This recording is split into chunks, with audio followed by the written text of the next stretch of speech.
Hello and welcome to the Sports Blog on the Greater STL Sports Network. Robert Bowlesby here with you. You could tweet me at RBowlesbyJR. You could tweet the network at Greater STLSN.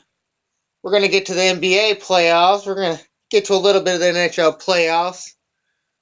We'll talk a little St. Louis FC, a little Rascals, a little more stuff after that. Get a little potpourri of things going.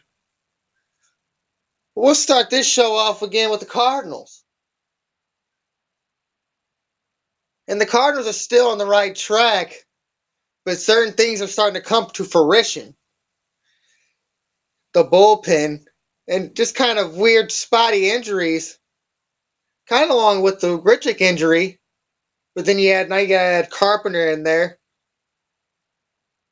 and it just seems like the things that we kind of thought that might happen during the season are starting to happen, and we don't have some of the players to back things up.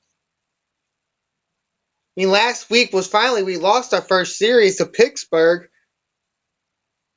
And if you look at it in a way, Pittsburgh probably could have won 5 out of the 6 in the last couple weeks that we played them. But the starting pitching hasn't been there. And now that the bullpen has gotten so much work, they're starting to falter. And when the starters have good to decent starts. I mean, a guy like Mitch Harris was pitching great, and then when he had to pitch like he has been, his ERA is getting up there. It's still under 4. I think it was 3.72. But you hope it doesn't get him off the roster because he's having to pitch so much that it's finally starting to get to him. Another guy's Manus, who's just having to pitch out of his brains, along with Villanueva, who has done it before. But there's also other things coming around. The Cardinal offense hasn't been all that great. The team's starting to strike out a lot. I mean, you got to really worry about Molina striking out as much as he has. I mean, even in that first series we lost, the offense was still kind of there and kind of keeping us in all these games. But the starting pitching wasn't there. The first bad thing was the Cardinals was losing Jay and not having nobody to really back him up. And Borges has stepped up finally, and we've been waiting for a while. But now you have nobody to back up Jay. You need a all three outfielder and a guy that can kind of play first base. I'm thinking that with the way Matt Adams is playing, going through this 1-for-30 streak that he's been going through, the Grichuk's going to get some time at first base because you don't have nobody to go to first base. Before Grichuk came back, you had Scruggs up. And that was only a little 3-day experience for him. But now you bring Grichuk back, and there's nobody really to spell Adams, along with also being able to spell Carpenter. I mean, Carpenter had this exhaustion and elevated heart rate thing, and now you got to be worrying about when it gets to hotter months if that could happen again. And you can't have Pete Kozma in there every day. So Reynolds is going to have to play some third. And if Adams gets on a stretch to where he is now, it doesn't come out of it, you're going to have somebody to play first, a la Pete Kozma can't be in the lineup every day. And I think Grich is going to get that chance. Because Grich is not going to take, because the Cardinals have nothing to back up anything right now. And it's kind of been their own fault. You don't have nobody to back up Jay in center field without Grichuk. You can put Borges out there, but if Borges starts to struggle, you're not going to want him in the lineup every day leading off. So Hayward, even with the way he's been playing, he has been getting that average up there. He was 211 on May 3rd. He's up to 252 now. He's starting to come around a little bit more.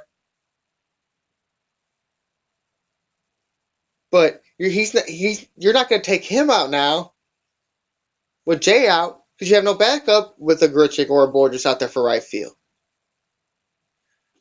And with the pitching in that situation too, I mean, it's just scary because now we get the injury to Walden. you really have nobody you can go up to and go down.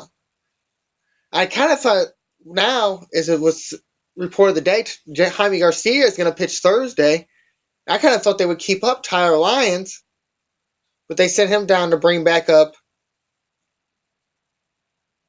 Tuilava, who's probably going to go back down as soon as they activate Jaime from the roster. And against the Cardinals, 13 pitchers, but a lot of pitchers that have been used a lot. But Lyle's been used a lot. You can't use Choate against anybody but left-handers. Harris has been used a lot for the short time he's been up. Manus has been a workhorse out of there. Seagrass, another workhorse. The only one that really hasn't been worked, and then Villanueva also and Rossi, both been workhorses. And your closer's going to probably pitch another 75 to 80 innings, again, 2 years in a row. I mean, that's just unheard of. And the only guy that hasn't been tested, who I think is only up there because he's been in the major leagues before, is Savakovic. But he's got a high ERA right now and only pitched a couple innings. So it's kind of scary as you looking down the stretch, and then you look over at the Atlanta Braves. What happened today is Shelby Miller, who was traded for Jason Hayward, went 8 2/3 of no-hit baseball today. Shelby's 5-1 with a 133 and 54 innings pitched, a .83 WHIP, average against 156 with 43 Ks and 16 walks. I mean, it's just outstanding. I don't know. I didn't mean to say outstanding. It's funny to see them stats and what we kind of held him back the first year, and then we said he was on the roster for the playoffs, and he really wasn't. And we've seen them do that. We did that with Lynn one year, and we kind of made Lynn go to the bullpen before he came to be a starter. Kind of made him earn his spot. Kind of the same role we kind of did with Martinez. Shelby came out right up, and we kind of played him with the Steven Strasburg thing and kind of held him back in the postseason. And now that the Braves have let him go, he's going. And then Tyrell Jenkins, who's I'm going to get to some of these bullpen guys that we've let go and the Cardinals have lost on their own. They're not giving any depth. And even though he's a starter, the Cardinals lose plenty of starters in the bullpen throughout the years. Rosenthal, one of the main ones,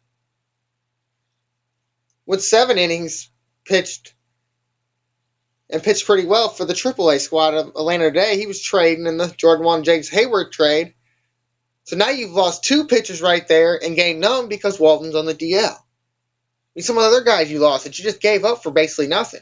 I mean, Sam Freeman, Mitchell Boggs, who we kind of see lost it. And the Cardinals got that kind of eye for see people who they see lose it. But you never know if they would have kept him in the bullpen what he could have been. And it's just the guy you maybe gave up on too quick. Michael Blazak, another one.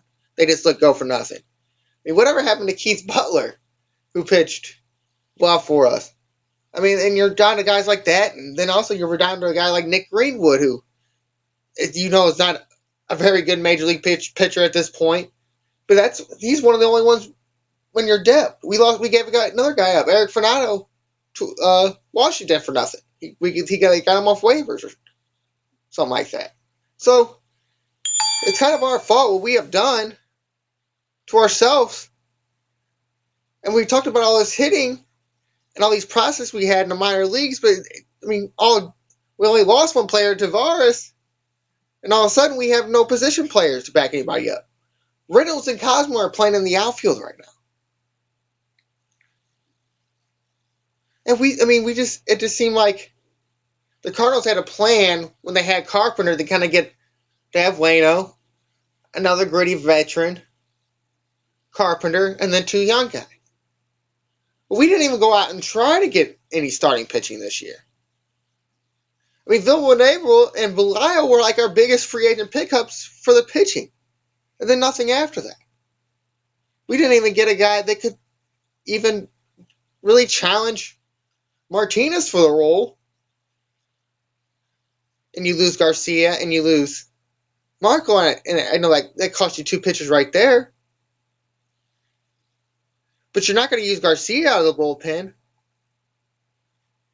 And do you really want Marco kind of being the long guy out of the bullpen? So, I mean, there's that quick we lose something. One guy goes away and we lose everything. And that hasn't been happening over years. I mean, like the guys that I'm talking about with the kind of older Eddie Gretchen guys, Kyle Loesch, Jake Westbrook. I mean, just little guys that kind of fill spots. And now when we fill one spot, we have nothing to back it up. It's going to be intriguing to see what happens when Jaime comes back, what they're going to really do with Martinez. I mean, I almost think for bullpen depth, he has to go to the bullpen. And I'm not very intrigued by Garcia coming back. I mean, he in his 2 starts, I mean, in his first start was AAA, 2 2/3, 6 hits, 5 earned runs, 2 walks, 3 Ks, but 72 pitches. So, I mean, that's a horrible start coming back to your first start. Like, he goes on a AA. He goes a level down, 6 innings, 6 hits, 2 earned runs, 0 walks, had 6 Ks, 65 strikes out of 93 pitches. I mean, I don't understand why he goes from AAA to AA and then he says, I'm ready to go.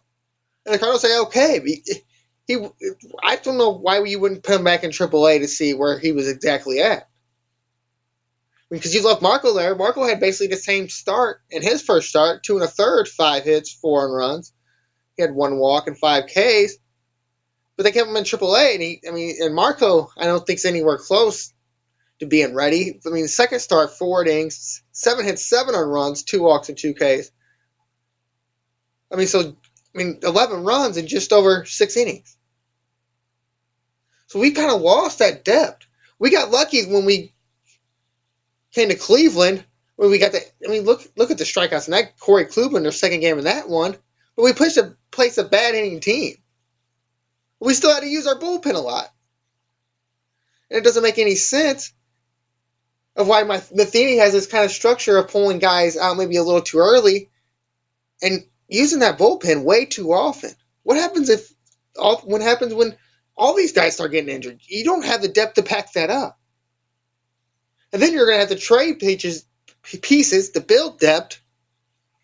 And then you're going to lose the depth you have probably on the offensive side with like a Piscotty or probably end up being a Scruggs is going to have to go. And it just doesn't make any sense how we've only lost 2 series in this one against Detroit. I mean, we had a chance yesterday against David Price. And you can't take advantage of that because of bad base run. So, I mean, there's just a lot of things that's starting to come full circle as this bullpen's being used too much. The starting rotation is not getting it done, and now John Jay goes on the DL, and that messes up everything. You get Grichuk back, but where are you going to use him? You got to spell Holiday every now and then. And then you have to trust Borges basically on a backup to almost everyday basis.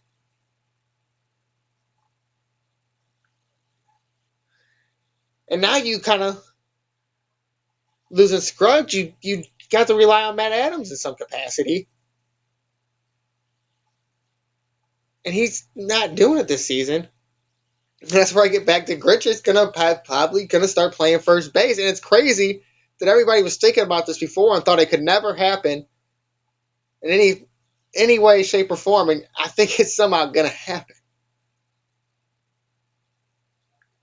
But are you excited about a guy that couldn't get it done in AAA and went to AA and now is coming back all of a sudden and is going to be this lightning rod in our rotation? I just don't see it.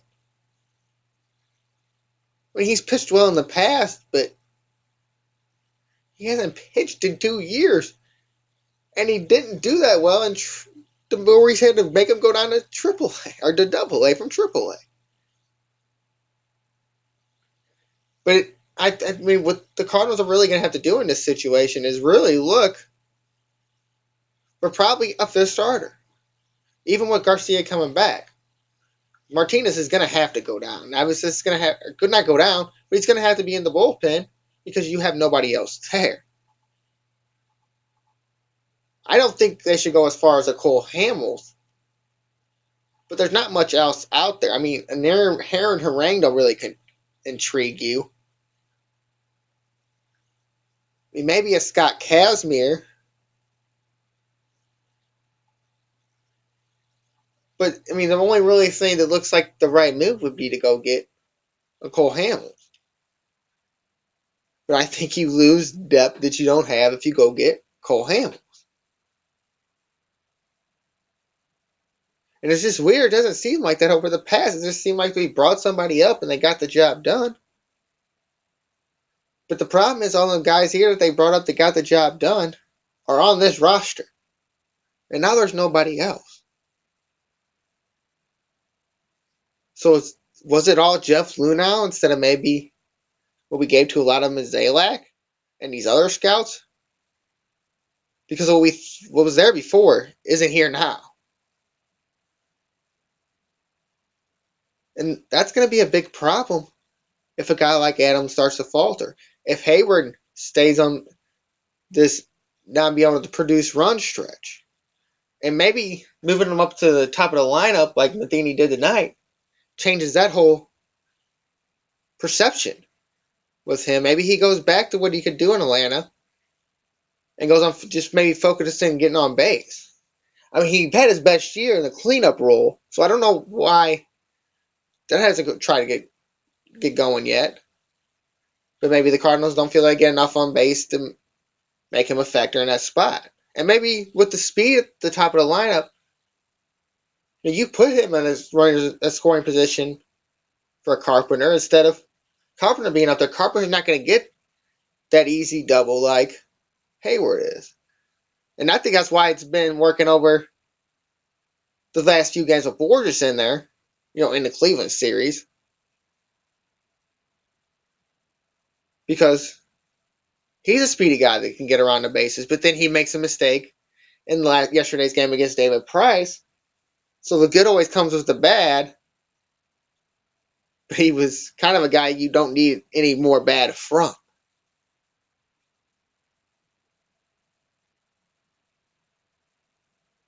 But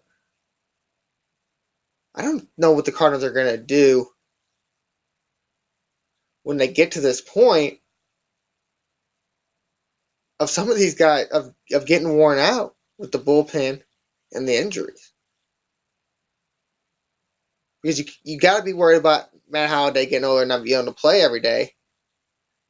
Reynolds hitting wise, if he has to play a lot more, the summer coming with Carpenter and already having the dehydration problems that he had before the Pittsburgh series. And then what you're going to do in center and right field.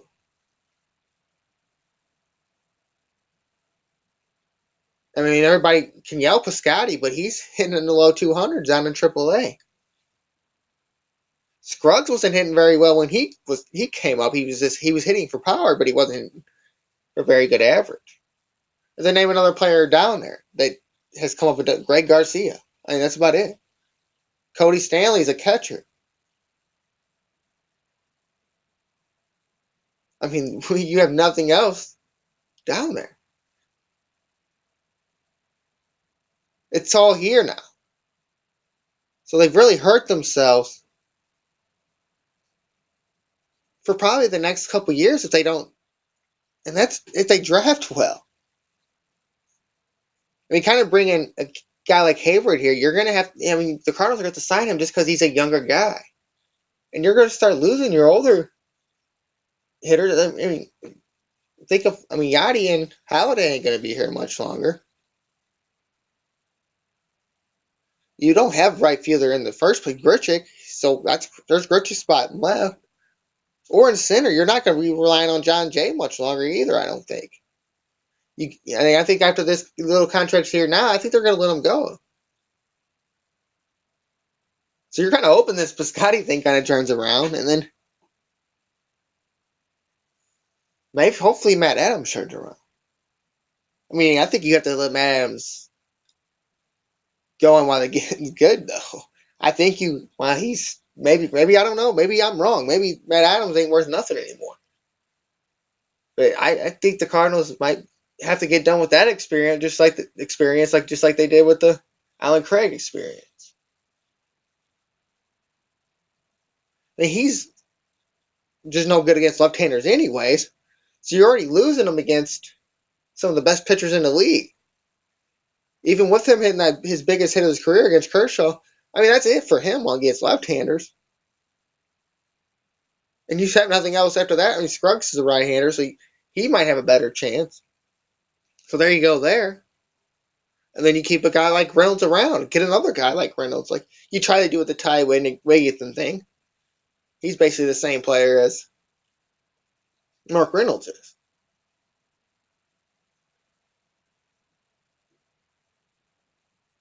But I think that someone's going to have to get in Matheny's head and have him manage better, too. I don't think it's not all on the front office. There's got to be a little bit on Matheny and not using these guys as much as he has and maybe letting some guys go. I think maybe Tyler Lyons should have maybe got a little more. In his last start, he went 3 2/3 and only allowed the 3 runs. And he wasn't pitching very well, but it kind of like what La Russa did with Edwin Jackson in 2011. And Edwin Jackson threw like over 100 pitches and like even like 10 earned runs against Milwaukee. Sometimes you just gotta let them kind of things go to help your team out. I mean, I don't know how Villanueva's arm's still on there as much as they've used him. Seegers and Haynes and Rossi also have been used so much. So you got to start building for a stretch run because you know in this division you're going to be a good team. There's not much going against you right now. And to stay where you are, you're going to have to look for other ways not to lose players to win games. Because it's cost the Cardinals before, and it really looks at the way he's managing with some of these players that it's going to cost the Cardinals again. All right, we're going to come back with the NBA playoffs, something I never thought I'd talk about, but these ones been really intriguing, and then we'll get to a little bit of NHL playoffs. We'll be right back on the Sports Blog on the Greater STL Sports Network.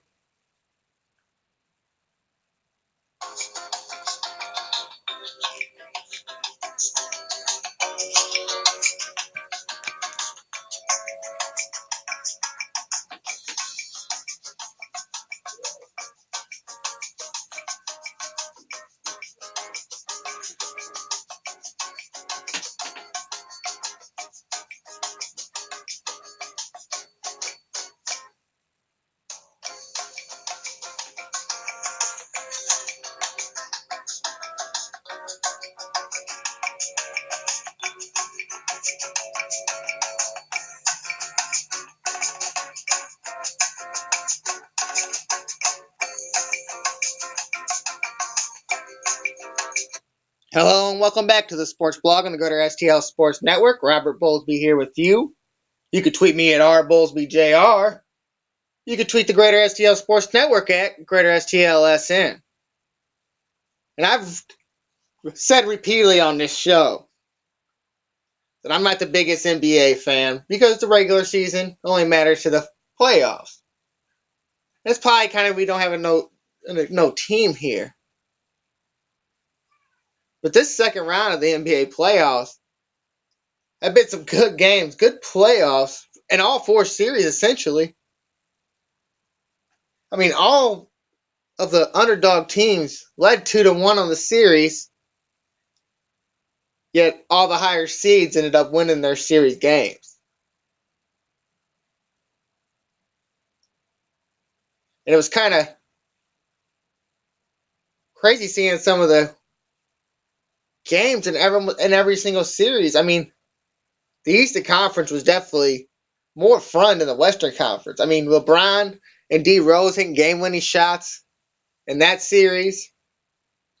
You had Paul Pierce trying to win every single game late in the game in the Atlanta series. Horford won a game in that series.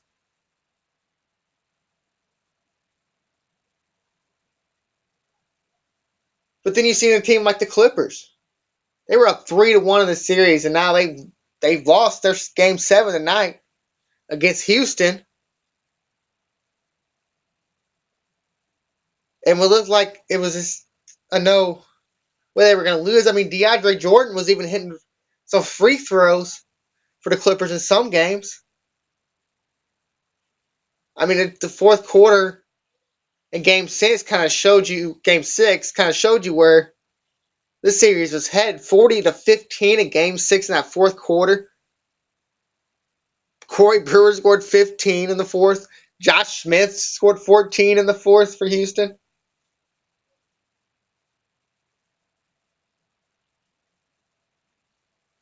I mean, that Cavs and Bulls series would have been even more fun if Chicago could have shot a little bit. I mean, their highest percentage, I think, in the series was 50%. And that was in the game they won in the first game. I mean, they had shooting nights like 40, 38.7, 39. I mean, that's not going to win games in the NBA. The same thing happened to Memphis.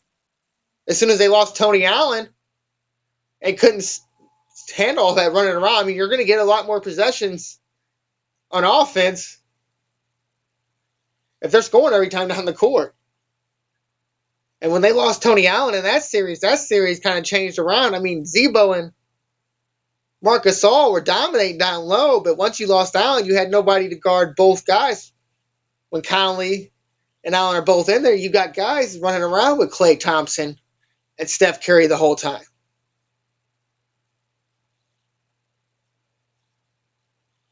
But you've seen Steph just start to take over that series. I mean, one game, 18 points, 6 steals, 7 rebounds, 5 assists, 6 threes to score them 18 points.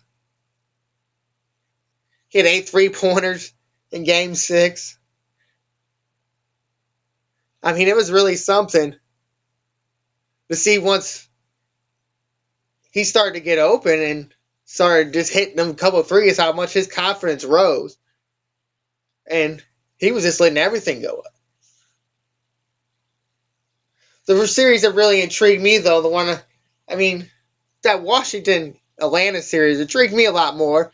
Bradley Beal, St. Louis, Otto Porter, Sykeston. You also got Damari Carroll, who went to Mizzou, who just has changed his whole career this season. I mean, really, he played for Memphis. He played for Utah, and he was just a backup guy. And now this guy's going out and scoring 20 a game almost every playoff game.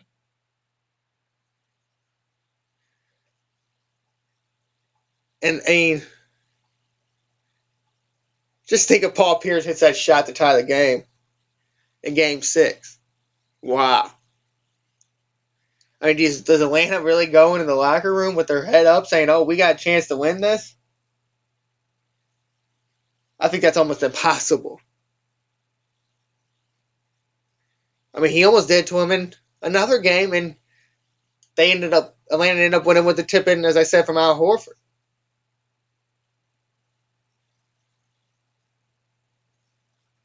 But as these series come up now for the first series in the Eastern Conference, Cavs versus Atlanta, you got to kind of worried about Irvin being injured. LeBron's also not 100%.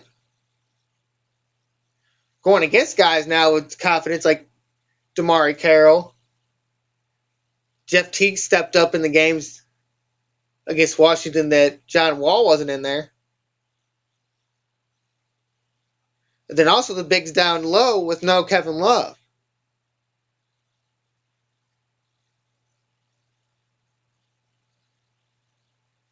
But I think he really wants it this year. He wants it this thing in Cleveland to end. And I think it's almost impossible it's going to stop him from doing it. And he led the team in the series versus the Bulls in points, assists, steals, and blocks. I mean, you know how LeBron plays defense in the regular season. Well, this is a whole different LeBron. And I just think he wants to be Cleveland's everything. And I think He wants to get it now, so when that 2 years ends up on this little $40 million, I think he's going to be have the biggest contract ever in NBA history. And I think it's going to be in Cleveland. And I think you sign a guy like Kevin Love just based on the LeBron thing. And of course, Irving's going to stay around. And then you get this going for a couple years, and then, hey, you can't say he's the greatest ever, but look what I did. I did it, and I did it in my hometown. I can retire as one of the greats.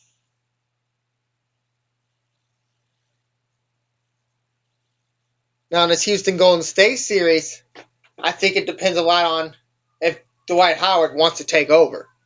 I think it depends on that a lot. And it doesn't seem like he tries to take over in these big games.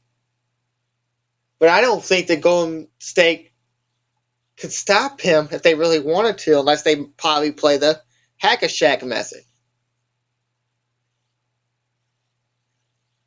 And that's, I mean, they don't have, I mean, Andrew Bogut's a pretty good center, but I don't think he's got the strength of a Dwight Howard.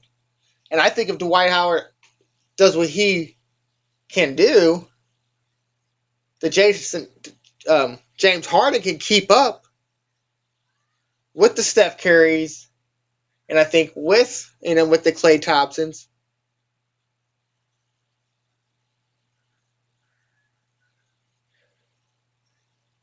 In that series. But if Dwight Howard is the way he played in certain games in this Clippers series, I don't think they have a chance to keep up with the guys for Golden State, the Smash Brothers, or the Bad, whatever they call them. Klay Thompson and Steph Curry.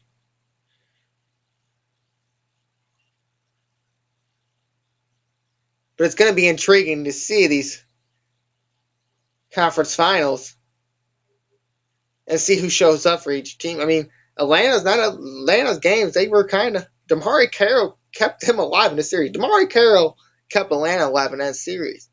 So, I mean, they're going to have to turn around a lot. And other guys are going to have to step up for the Cavs with the Irving injury. And like I said, I mean, really for Houston, it's really all on Dwight Howard.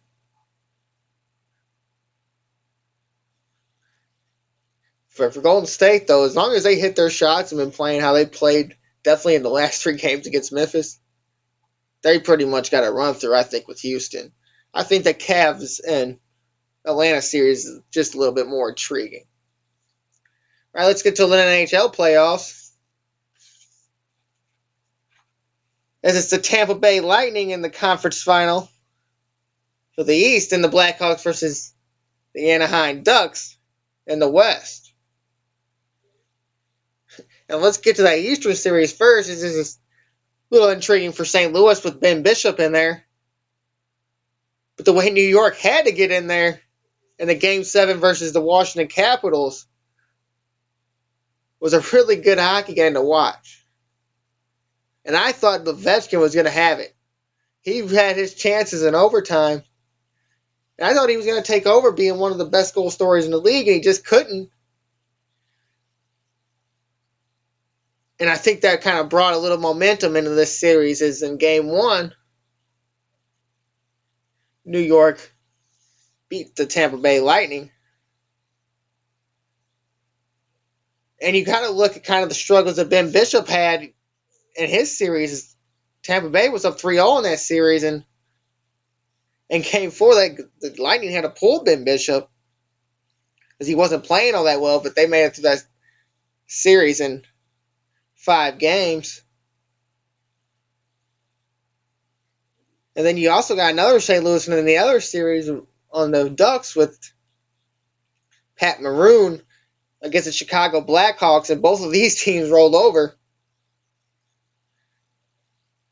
the teams they played before this series. The Blackhawks dominated the Wild, who dominated the Blues, and then Anaheim beat the Calgary Flames 4-1. And then of course, Anaheim dominated the Blackhawks in Game 1, 4-1.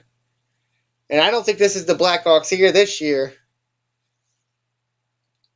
as they did start to play well down the stretch, but this hasn't been the same old team. And as well as it hasn't been the same old Corey Crawford.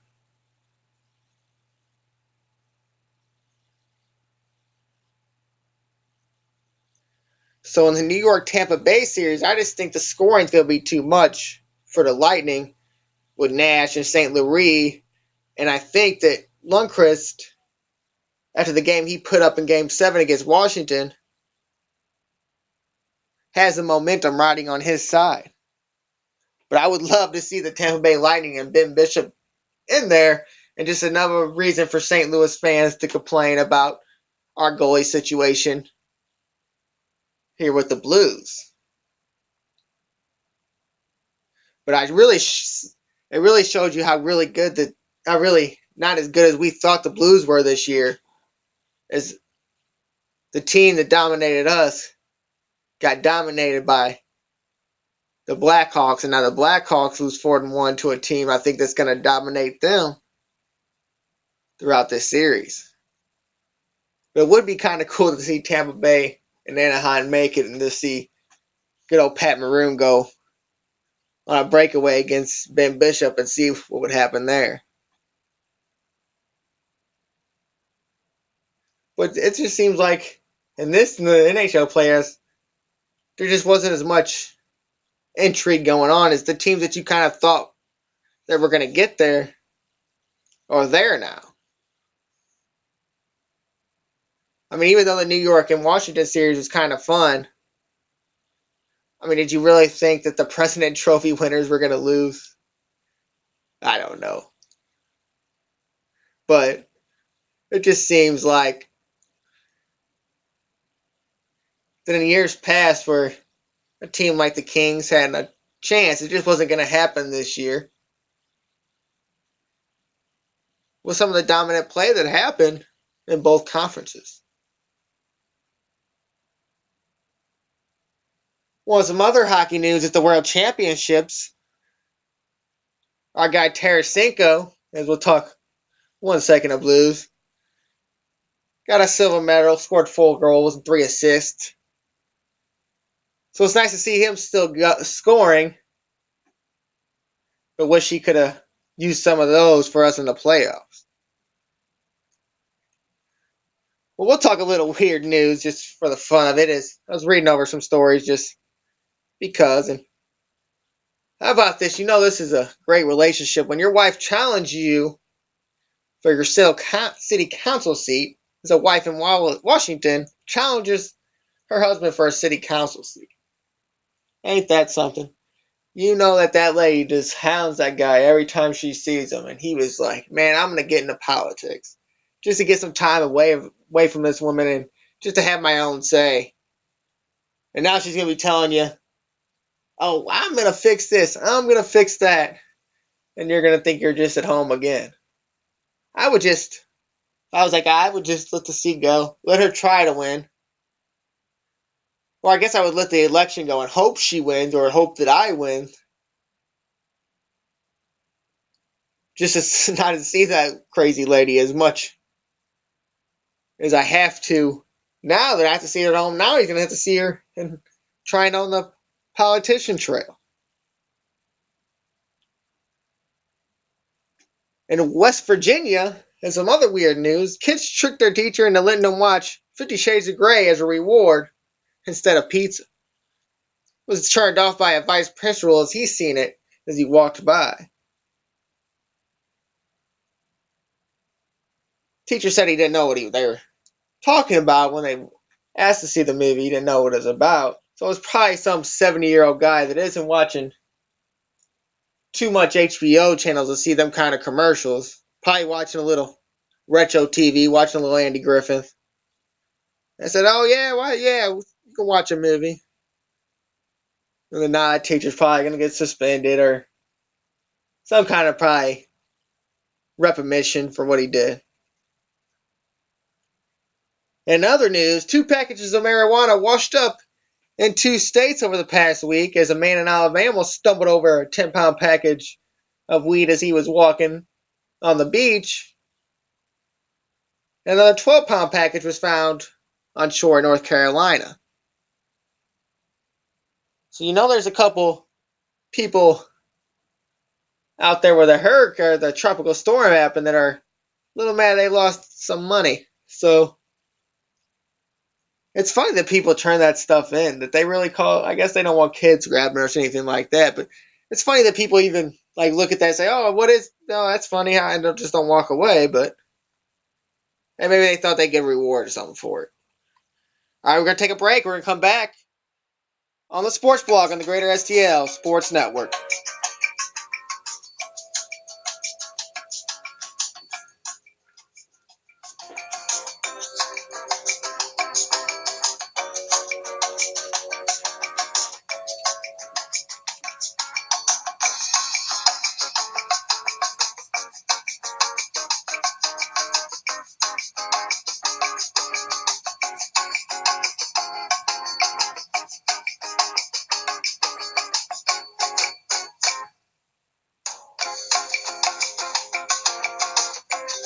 Hello and welcome back to the Sports Blog on the Greater STL Sports Network. Robert Bowlesby here with you. You can tweet me at rbowlesbyjr. You can tweet the network at Greater STLSN. All right, let's get to the hometown rundown. As the St. Louis football clubs played 2 times since we were last on.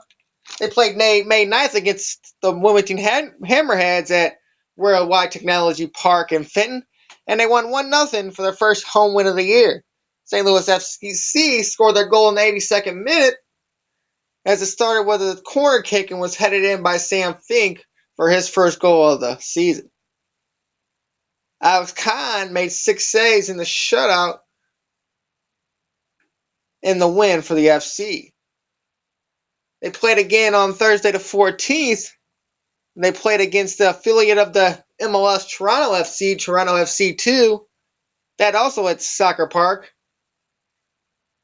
And the football club lost 2-1. Brian Gall scored in the first minute to give the FC the early lead, 1-0. But 2 goals by Toronto in the first half in the 9th and 38th minute gave Toronto FC 2 the win. It lowered the football club's record to 3-3-1, 10 points in the USL. They play again at home at Worldwide Technology Park on Wednesday against the Des Moines Menace in the second round of the Lamar Hunt U.S. Open Cup. That game starts at 7 o'clock. The River City Rascals started their season this weekend against the Normal Corn Belters. The first game was Friday at T.R. Hughes Ballpark in O'Fallon, Missouri. The Rascals lost 8-0 and can only muster 5 hits in the loss. The teams played again Saturday out there in O'Fallon with another Corn Belters win 5-4 in 11 innings. The game was tied 1-1 in the 11th when international tiebreaker rules came to effect, which is used in the Frontier League, with the last batter of the previous inning starting in second for both teams. The Corn Belters scored in the top of the 11th to make it 5-1. Scored 4 in the top 11th to make it 5-1. The Rascals tried to respond in the bottom of the inning, scoring 3, but with a tying runner on third, the Rascals flew out to end the game. The Rascals went at it again on Sunday, game 3 of the series, and got their first win of the year in a 2-1 win. The Rascals' next game is Tuesday on the road against the Southern Illinois Miners. The St. Louis Attack continue their season on May 24th. They play on the road against the Rio Valley Grand. Game time 7 o'clock. And then they come back home for their final game against the Corpus Christi Fury the next week. They beat them earlier in the season. The Attack are 4-2 on the season, third in the X League standings. And after the departure of Brad Soderberg to be a assistant coach at Virginia, the Lindenwood Lions hired Lance Randall as head basketball coach. He coached at St. Leo U in Division II over the last 4 years, had a record of 78-44 with 3 trips to the NCAA Division II tournament. He was also an assistant at St. Louis University and was the head coach at Webster U, so a good hire for the Lindenwood University. So I wanted to talk something I ain't talked about yet. And it's about this John Jones situation that happened. As he was involved in a hit-and-run car accident in Albuquerque, New Mexico, in which a pregnant woman became hospitalized. The charge is felony because of the injuries to the woman. After Jones ran a red light to cause the accident, Jones supposedly ran from his car, but came back to grab large handfuls of cash and left the scene again. An undercover officer who was at the scene noticed Jones and identified him as the suspect. When cops got to the car, they found a pipe full of marijuana, and then also found information registered to Jonathan Jones. So subsequently, the UFC released Jones, suspended Jones, and stripped him of his UFC light heavyweight title. ESPN removed Jones from their UFC promotion, and Reebok also terminated his contract. This is not Jones's first run-in with the law, as he has been he has been charged with driving with a suspended license. He ran into a utility pole and also had a cocaine drug test failure in the UFC. It's kind of crazy what happens with some of these stars when they get famous and they kind of just go off the rails. And I guess they don't kind of care what's going to happen to them. I guess they don't think there's going to be any repercussions. Like John Jones has a chance never to be a fighter in the UFC again. I'm surprised. I don't understand why he ran from the scene. I mean, I guess, was he drunk? It's just kind of funny to see some famous guy like got in a car accident and just ran from the scene, knowing that they're going to know it was his rental car that was involved in the accident. I mean, this guy's a wild one. Keep having these kind of incidents happen to him. It doesn't quite make a bunch of sense to me of why he would try to run a red light in the first place to get into a situation like this to happen for him. Now, I doubt that Dana White, this is his last chance, because a lot of people have a lot of chances when fighting. And what is now a money grab in every sport, and especially in a sport like the UFC.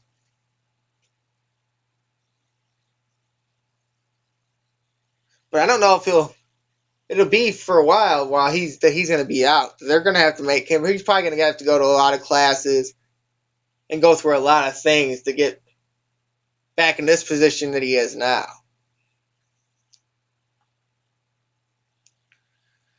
Let's talk a little bit about that boxing match that happened on May 2nd, as, of course, talking about the Manny Pacquiao-Mayweather fight. Didn't talk about the fight before, but I would tell you the fight happened like this. Since it was a 15-round fight, Mayweather played around in the corner, ducked a couple punches, ran around the ring in circles for the first 7 rounds. For the next 8 rounds, he made sure he run every round by ducking a bunch of punches, throwing a few counter punches, and then running circles around the ring. I think that was a pretty good description of the fight, from what I heard, because I don't need to watch a fight that I already know the outcome to. Definitely for $100. But there's a report that came out that says Manny Pacquiao had a hurt shoulder in that fight. Now, I don't know if that affects him too much. For the guy like Floyd, is basically, if you connect, you're probably going to score points if you connect a lot. I don't think Floyd's going to let off a bunch of power punches. But all this sets the stage for, really, is a Floyd Mayweather Manny Pacquiao 2. And I just kind of got that slight feeling with boxing that Floyd Mayweather, Manny Pacquiao 2 will be won by Manny Pacquiao at 100%.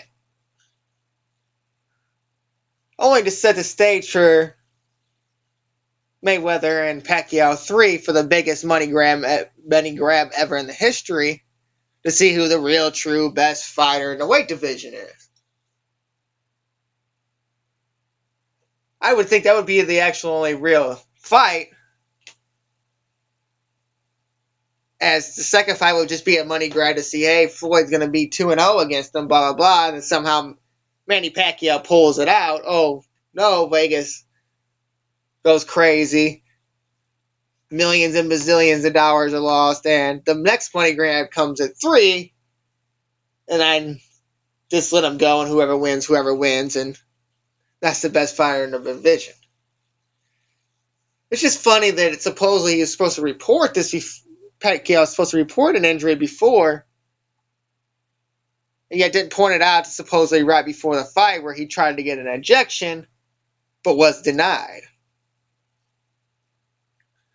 So this didn't leak out, of course, till after the fight. So while you were watching the $100 fight that everybody wanted to get their money from, you didn't know that Pacquiao could be a little hurt. And that's all that boxing is these days. I said, and most of the sports are. UFC is probably just as close. But that's all boxing is about anymore, is to make as much money as they can off anything. I mean, this is a fight that was supposed to happen 5 years ago, and they're still charging $100 for it, and it just doesn't make quite a bunch of sense that they would charge so much when they could have got, if I got bigger money grab, a lot more people would have ordered the fight. It was probably around $50. Now, a lot of the providers did provide other incentives for ordering the $100 fight, free movies, stuff like that. But just shows you that it's nothing about money for everybody anymore, as both fighters supposedly made over $100 million on just this one fight. So it kind of takes the entertainment appeal away when you kind of know what's going to happen and why it's happening. And that's probably why UFC has gotten more publicity over years than boxing. Because you can't really police the UFC like boxing can be policed. And why I think boxing should kind of go to almost a UFC system, not with the fighting styles, but with the championship. Because there's so many championships in boxing, you don't know who's who, and that's just a money grab to say, we have this championship fight. I don't know why you can have all these divisions of super middleweight and everything, but instead of having 5 titles for every division, why don't you just have one? Make some of these people go together. Make the WBF and the IBF become the WBF IBF title. You don't need 10 titles per division unless you're trying to get at a money grab. And for some reason, I figured out this is why they've lost so much money over the most recent years. When networks like Fox have bought in now to the UFC and is showing, certain title fights, number one contender fights, stuff that's going to interest the people for free to go buy these $50 to $60, $70 pay-per-views. Like, what made you really want to watch this fight? Did you see anybody that you would want Floyd to fight before this fight? No, everybody just wants him after the fight to fight Pacquiao again, which he said he would do. The UFC kind of plays around saying this is the fight that's going to be the number for the title fight at the pay-per-view. And then put big names in there to get the people interested. I mean, the first fight on Fox, even though it was a short fight and only going to be one fight, was a title fight. When's the last time you've seen an actual real title fight on something like Friday Night Fights on ESPN, which used to be major way back when? And now you don't even know if it's still on or what channel it's on. Is it on ESPN2 Classic? What? because nobody even talks about it no more. They're telling you what the UFC is on Fox Sports 1. Or did you hear the big fight that's going to happen, like with this John Jones thing, losing the highweight title? Anthony Rumble Johnson and Daniel Cormier are going to fight. And the only thing that people are talking about is, I don't know if that boxing fight was worth $100. So I think if they more move to that UFC kind of ranking, I guess you would call it, divisions, and have these few titles, it'll get people more interested because they're going to want to see the title fights. If you have all these people that are title fighters now fighting each other to be that IBF, WBF champion instead of that IBF champion and then the WBF champion and then the NWA champion and then whatever. I don't know what they all got. But it's ridiculous to try to follow boxing when you can just follow something that's almost just as the same thing in UFC, and you know who's the champion and you know who the number one contenders are. And yet you couldn't name 4 or 5 people in boxing right now. 5 good people anyways. I mean, Bernard Hopkins is still fighting, so that tells you the state of boxing right now is they're still trying to promote Bernard Hopkins, a fighter who's like 40 to 50 years old. And Mayweather and Pacquiao ain't spring chickens, and the Klitschko brothers are older. So there's got to be a better way for them to build it up. So when fights like this happen, they're worth the $100 instead of where nothing was to build up other than a lot of talk and a lot of money grab. Like, I don't know. I just think that there's got to be somebody to come through and start dominating the divisions, and then you get some of these good younger fighters too to go to number one contenders to kind of make it go in more in a full circle than it is right now. Than having the same champions and having so many champions where it's just impossible to follow a sport like that. All right, that's going to do it, and we'll see you next week. This has been the Sports Blog. I'm the Greater STL Sports Network. I'm Ryan Bowlesby. Good night.